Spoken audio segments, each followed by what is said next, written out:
is recording again. Okay. Yeah. So thank you, Jad, for accepting my invitation to talk about values. Always a pleasure to talk. I mean, in these times, it's very difficult. The most important thing is good talks. This is what keeps us going. Yeah, I'm in Bucharest right now. It's sunny outside. It's not so cold, not so hot. Okay. Where are you, man? I'm on my balcony, and this is my view now. So yeah, Nice. Lebanon is green. It's not camels. There's no desert. I'm in near Beirut. I'm not inside the city.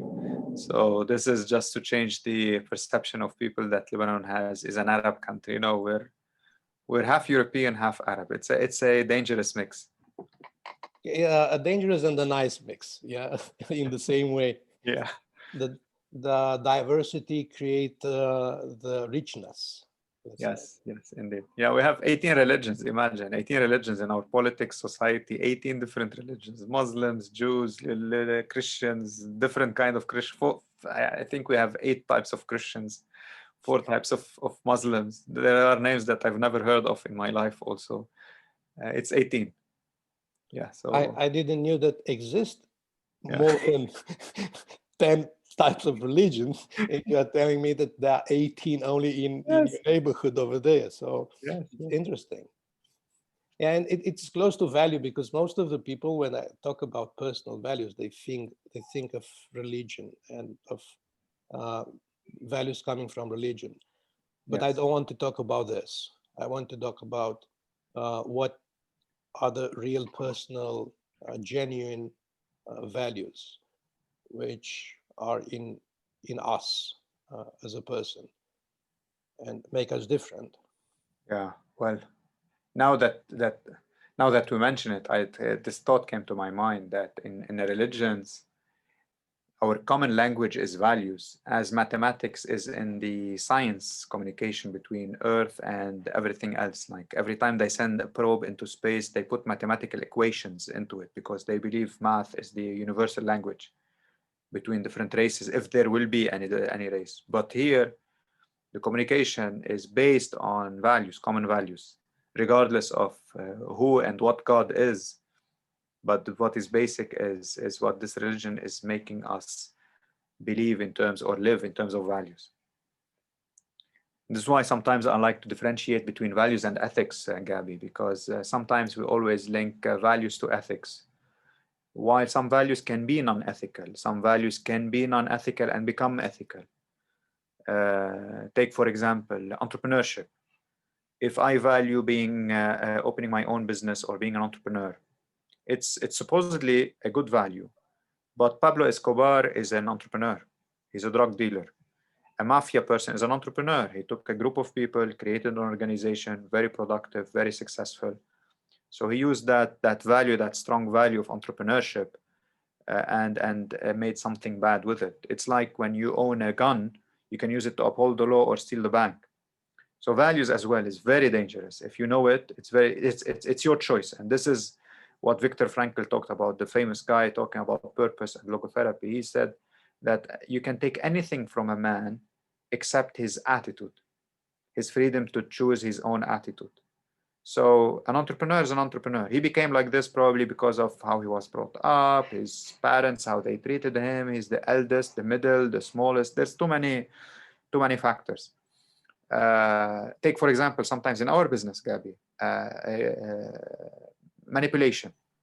Some people would take manipulation as something bad. From the word of it, it's bad.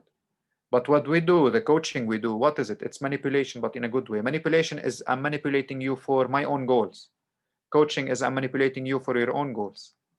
So a guy who used to be a big manipulator, who realized that, okay, I have this skill, I appreciate this value. It brought me where I am in my life to be able to eat, drink, make money, and be something in my life, but in a bad way. Let me transform it into something good. And this is why you see a lot of good coaches and ethical coaches. They used to be big players. And they transformed and said, I want to do something good from my life. So values, it's like in math, you take it at, we call it in French, valeur absolue, absolute value. So it can be negative, it can be positive. It's your decision to switch in it. to use it the way you want. Um, Hello. yeah, Yeah, Yeah. my son was playing behind me. Don't worry, my son was playing behind me. It's his break between different classes. Yeah. Probably they're in the same class. Yeah, this is the new reality, let's say, where we are working in the family, and now talking about values, this kind of values, they are mixed one. Before we had some layers from I could say 9 to 5. We are focused on different kind of goals, which means we have different types of attitudes to manifest, and we respect some types of values. From 5 to 9, as I said, we switch in many cases. We change the goals. Sometimes we add new attitude or change some attitude, and we focus on different values. Now, on the times, there is a mix. I'm working from home, for example. My kid is making school from home. My wife, she's making food from home. So everything, it's in one place, doing all type of activities, or our goals are in one place and switch very fast. And working with people, as you said, about attitude, I saw that some of the attitude we developed based on our beliefs, and our beliefs, it comes from our values, our personal values. Some of the personal values probably we didn't know how to verbalize. We have inside of us, we live with them, but if you ask me, I don't know how to say it, you know. I just feel it. Some of them was borrowed from family, from friends, from neighborhood, from, I don't know, was not necessarily mine. Yeah, I just took it from outside, and in some cases I accept it because I want to be accepted by the group. I don't feel it 100% being part of me, but I don't want to be marginalized, so I accept it to be accepted in that particular group. And I want to ask, I don't know, none of us, we are experts in this. We just play with hundreds and thousands of people, me and you, working with the goals, attitude, and values. And I want just to share about the experience which you had with these thousands of people, yeah? Not because you are a huge expert, as I am not a huge expert. I just share about from my experience.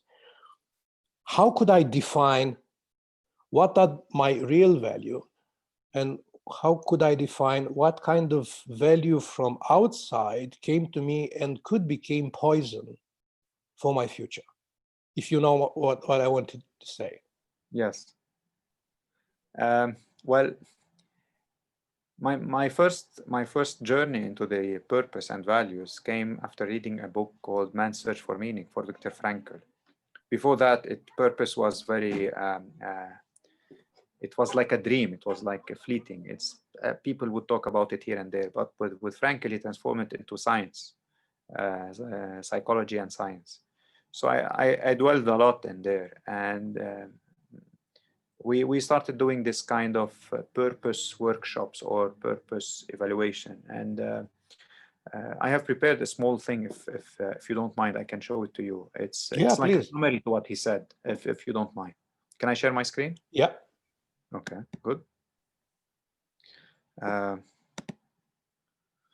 So Frankl, as you know, probably know, he used to be in the concentration camp. Wait, okay, so here it is.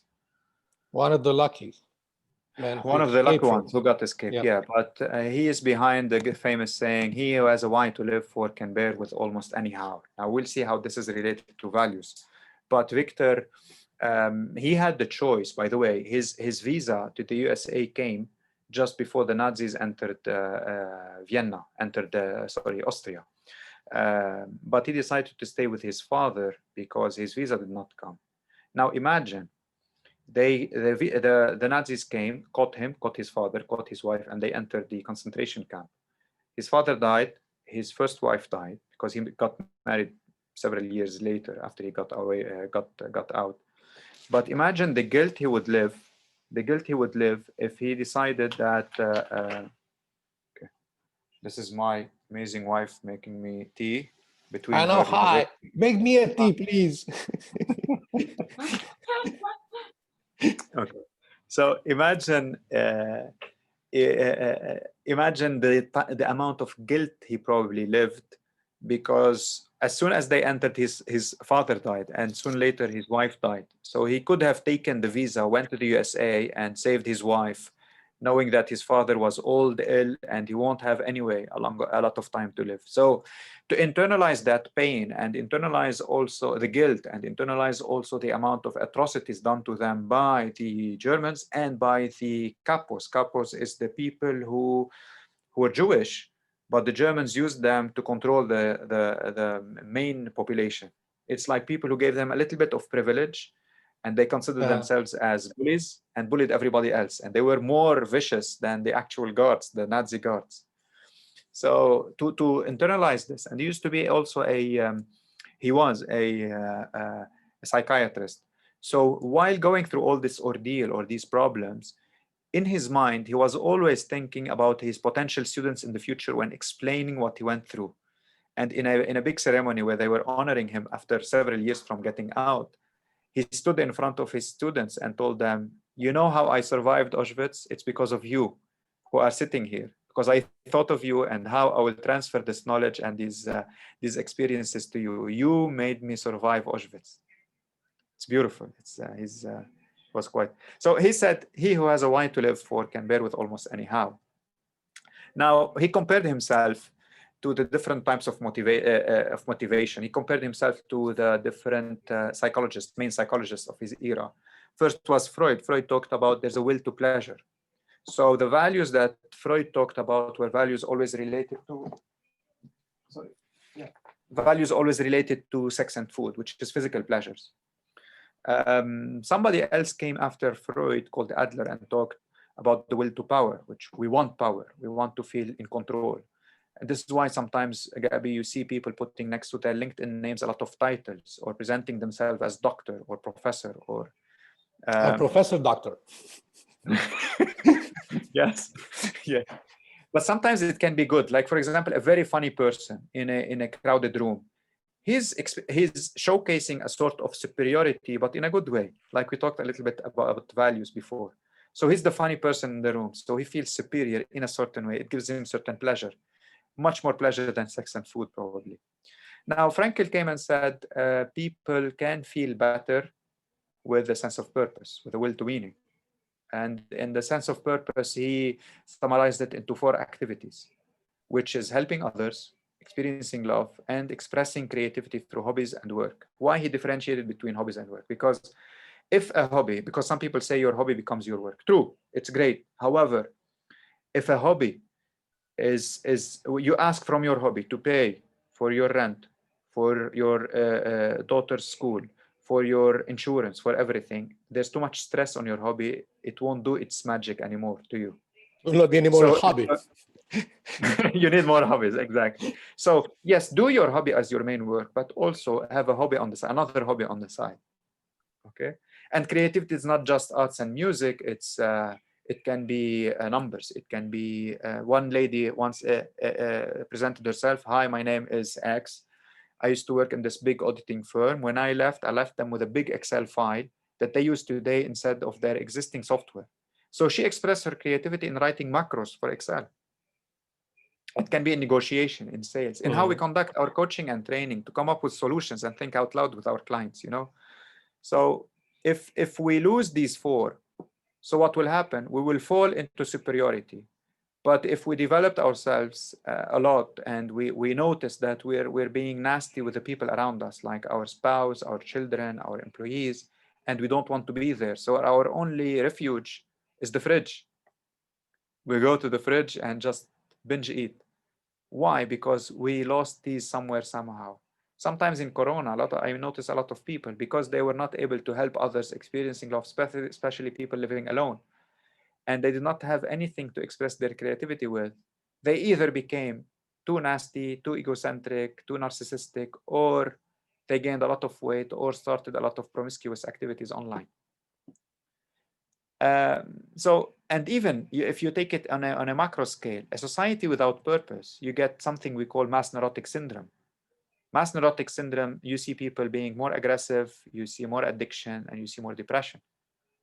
So it accumulates. We work with the individuals on their sense of purpose, and in a minute I'll link it to the values. But I needed to do this introduction. And with the cumulative effect of these purpose-driven people, they reduce the mass neurotic syndrome of any society.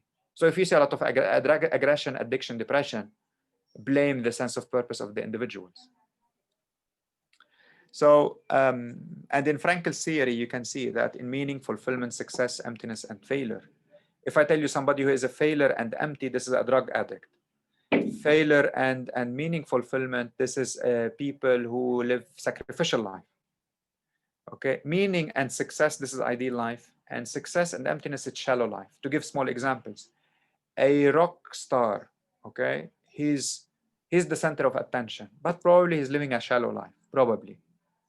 This is why U2, Bono, moved into an ideal life. He has success, he felt emptiness, he went into meaning and started helping others, a lot of people. Sacrificial life, it's those, I give a small example, this single daughter or son who remained with their parents until they died and did not start his own family or his own life. So he lived a sacrificial life for his parents. Wasted life is those drug addicts who ended up either in jail or in under the ground. So, and Frankl came and talked, because society poured on us these ideals that we need to self-actualize and ourselves with Maslow. They talked a lot about Maslow, self-actualization. And Frankl criticized this a lot and said self-actualization is leading society into a lot of egocentricity. It needs, just after self-actualization, we need to experience self-transcendence, else society will eat itself. We will eat each other. You and me, if we are self-actualizing ourselves in our business, eventually we would eat each other, whether in the market, in the business, in person, in meetings. But with self-transcendence, we start helping each other, helping our clients, helping our families, and so on. So he talked about three things. About the freedom of will, which is the freedom to choose your own attitudes.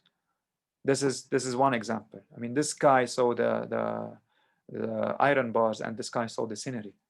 He had the choice to see this. Okay. Next, there's the will to meaning, which is the desire to have meaning. It's the desire to live, actually. There's an old story in the Old Testament, in the Bible. It's about Joseph, whom his brothers threw in the pit, and he kept looking up and talking to God, and because he felt that he has a bigger meaning to life, and he survived the pit because of this. And when he was rescued and went to Egypt and became almost number 2, he brought his brothers and make them important people and help them, because he had a desire to have a meaning in life, a meaning that is not revengeful. And the third thing that is very important to us, it's the purpose of life. The purpose of life, because there's bad connotation in the market about what is purpose. They combine purpose into all three that we just talked about. No, purpose of life. It's the actions you take towards your values. Okay. And we saw it here in Lebanon in the explosion. If you look at this picture, this one, big awards, this lady and this lady, completely different personal value system. But what is common is helping others. You see. Okay. And this is Lebanon. This is the beauty of it.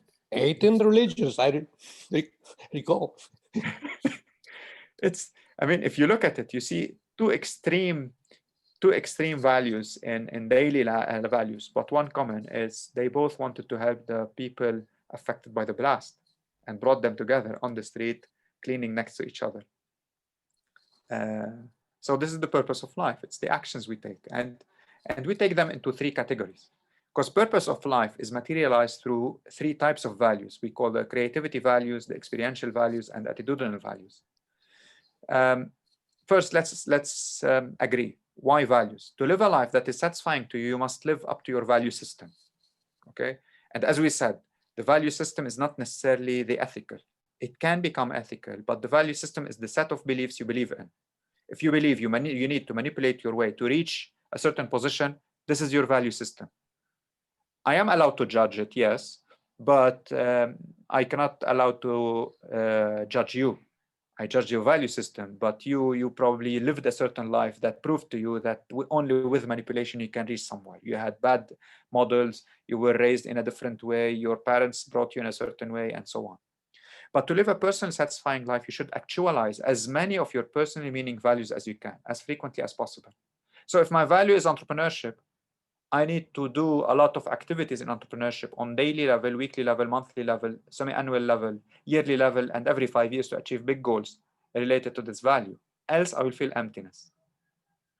So creativity values, it's how I view life, accepting what cannot be changed, being positive about what can be changed. So this is the creativity value. Creativity, use creativity to change the environment you are in. Experiential values, it's what you take from your life, experiencing the joy of living. We can decide to love lockdown or to hate lockdown. I mean, I re-met my wife in lockdown. I was living with somebody else. Yeah, despite we work with families and we help families work on themselves. And still we found a lot of stuff we didn't know about each other. Because we were so busy with helping others, we forgot about helping each other. And in lockdown, we discovered a lot of new things, positive things. Some people would celebrate renewal of marriage or vows after 10 years or 15 years.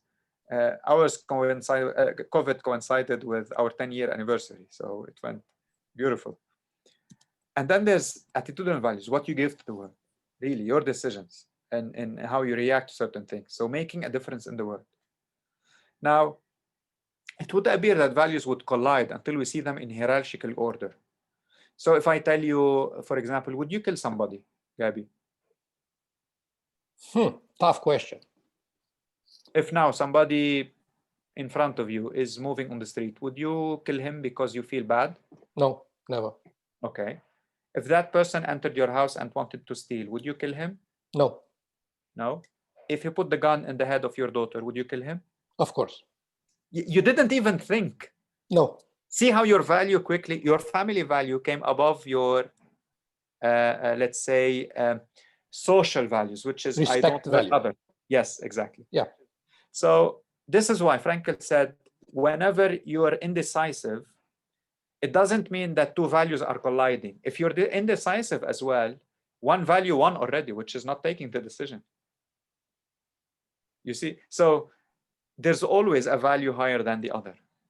Take, for example, here, a value. Would you kill? No. If he's threatening your daughter, definitely. Okay, so this is how the value system works. It's always hierarchical. It's never horizontal. It's never flat. Cases, for example, Frankl example about the man saying goodbye to his to his wife in the camp.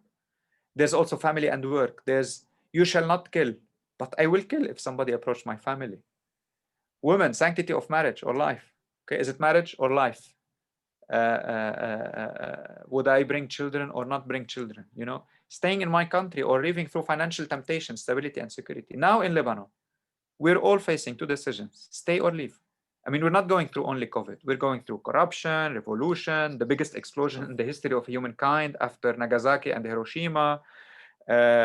We have a lot of bad stuff happening, corrupt government, a paramilitary in the country. I mean, everybody would leave the country. But because we have a strong value, which is we want to help others in this country reach higher levels of their living and really experience the beauty of going through purpose. This is why we're staying here. I mean, I can go to you and tell you, hey, listen, I can help you in your business. You have one person freely trained, and I can work with you, and I can take my family and feel better. But we took the decision, my wife and I, is to stay here. And you know that I welcome you here. Yeah? Don't repeat that. You know the place where you live. Yeah, you'll be close to your friends, and we'll be close to me. It's about 5 minutes drive. You know, okay. we have the land. You just have to build a house. Yeah? Thank you. I'll take you one day on that offer, but on retirement, not now. Okay. So values hierarchy is basic in decision making and in responsible to act towards these decisions. So once you identify your value hierarchy, then you will be able to make better decisions. Okay. Now, these three types of values are affected by the triads, what we call the triads. The first triad is the tragic triad, which is inner pain. It's related to inner pain. So in inner pain, you go through unavoidable suffering, which is related to human achievement. Okay, so you counter it with human achievement. Unavoidable suffering, take for example, if you did a car accident, it's unavoidable suffering. If your parents got a divorce, it's unavoidable suffering. But if your girlfriend left you at the age of 16 and you kept crying till the age of 21, no, it's not avoidable suffering. Get up on your feet and move forward. You know, so unavoidable suffering, it's the stuff that happened to us that we don't have control on. To counter it, we need to start achieving. This is why goal achievements is very important. This is why we love what we do, you and I, in LMI. Because all our programs are based on goal achievements and linking them to different values, especially in the EPL program. Yeah. Now, there's guilt. Guilt also is in the tragic triad. We need to change ourselves. Because if we keep the guilt, then there will come bitterness, and bitterness would kill all our values, especially attitudinal and creativity values. And then there's death or near-death experience, or the death of the people around us. So death might give us an idea or a feeling of the futility of life. So why be creative? Why experience joy in life? Why change our attitudes? We're all going to die eventually.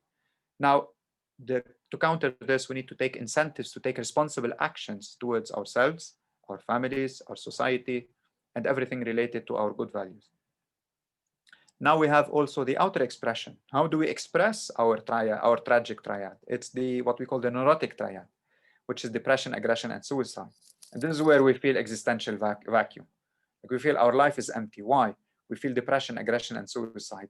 Why? Because we have a lot of guilt, death, and pain in our life, and we couldn't deal with it. So these two triads, the inner pain and outer depression or expression, okay, these are the triads that affect our values. And it's our decision to deal with these triads and how to deal with these values, which affect the choices in our life and how we move forward. And I would, to take this further as well, we have to understand that a value needs to be constantly actualized with goals, small goals for today, tomorrow. Today is Friday.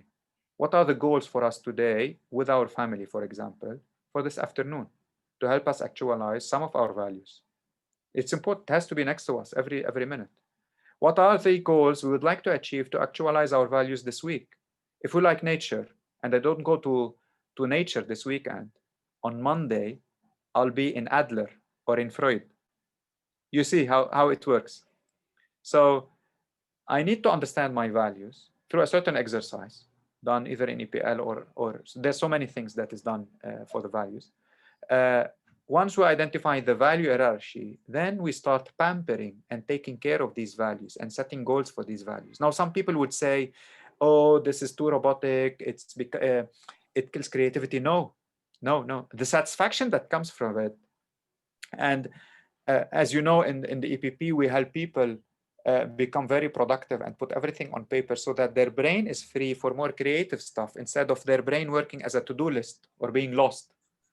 So the more you free your brain from working as a to-do list or thinking about what to do, the more you will have time to think creative or even withhold yourself from anger, from being short-tempered, okay? Because your brain is empty from being a to-do or trying to catch every thought or action you need to do in the next 24 or 48 hours. So this is why.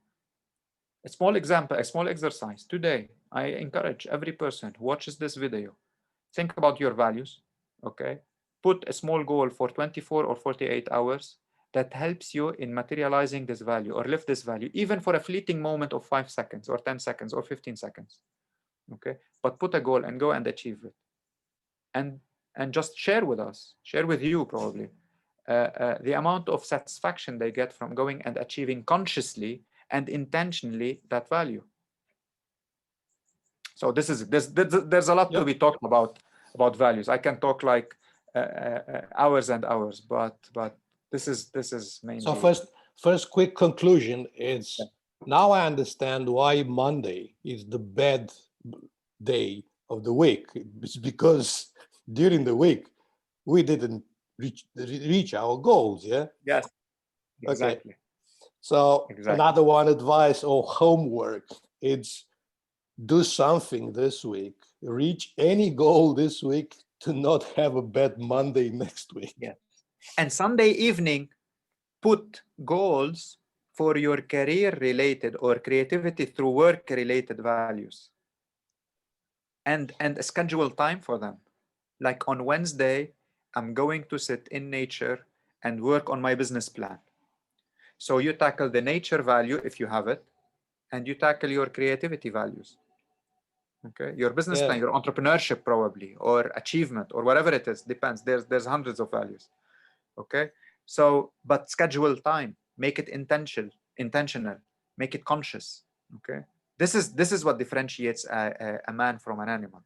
Actually, Camus said in French, I don't know if I can translate it, l'homme ça s'empêche, means a man is able to withhold himself or stop himself from doing bad stuff.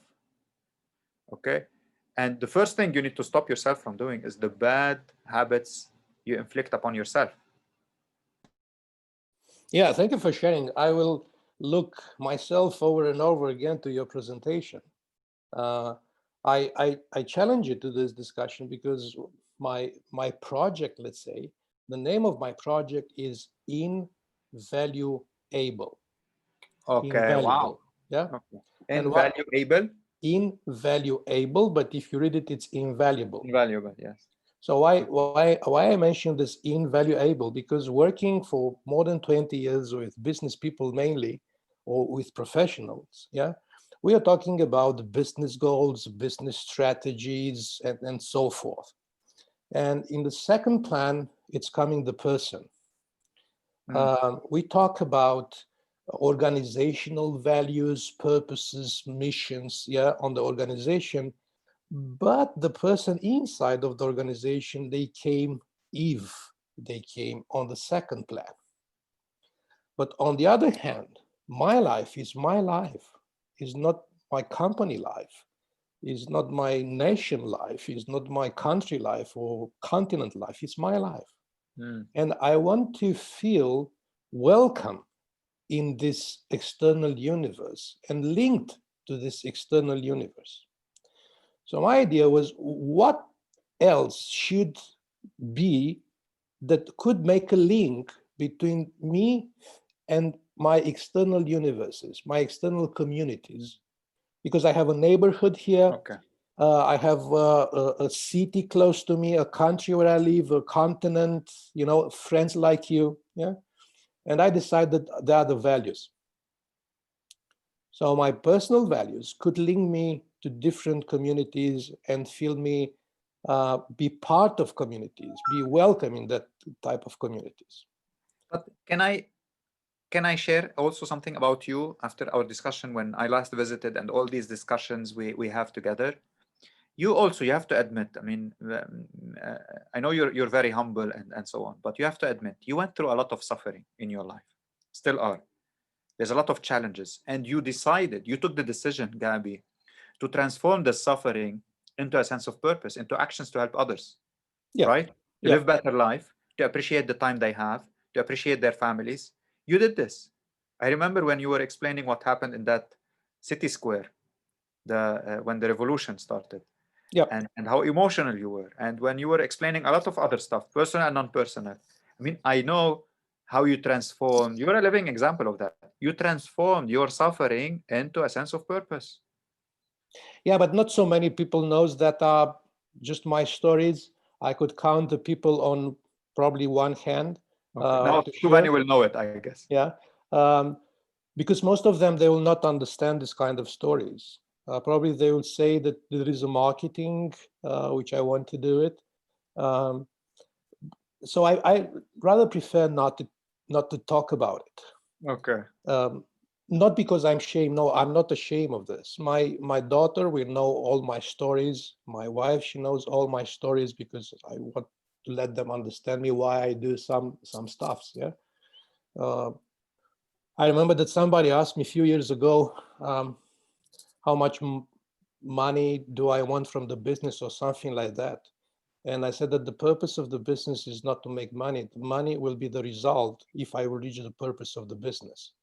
Yeah. I said, and he asked me, okay, you teach us how to do goals with measurement units inside, and some of the measurement units are euro or dollars, and you don't have it. I say, yes, I have it, but it's not a goal. It's a result of my goal. So if I do what I have to do, I will receive this kind of money, but the money is not a purpose by itself. Mm. And few of them I understood. I lost few friends because they don't understood this kind of stuff.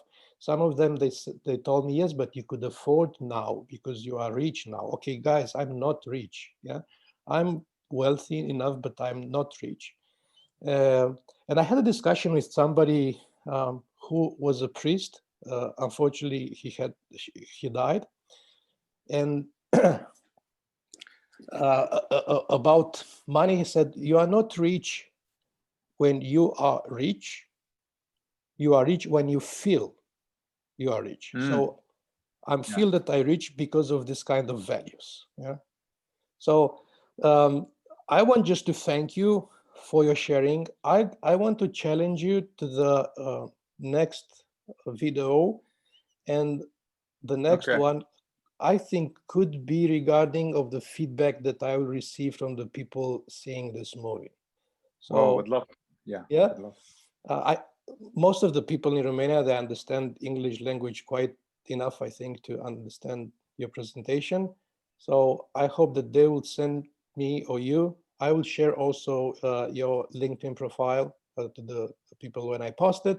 So if you receive some requests from Romania, even if they are ladies, please accept it. It's not because your personal figure, is because you're professional. Yeah. Yeah. So thank you very much, and hope to talk very soon again. Gabby, always really a pleasure. It's these relationships we have in our 80 countries. It's these relationships that really make us love what we do. And thank you, Jad, for your friendship and for your wisdom. Thank you. Hope to see you soon. Yeah, see you soon. Take care of your health and your family. See you. Thank you. Bye-bye. Bye. Bye. Bye.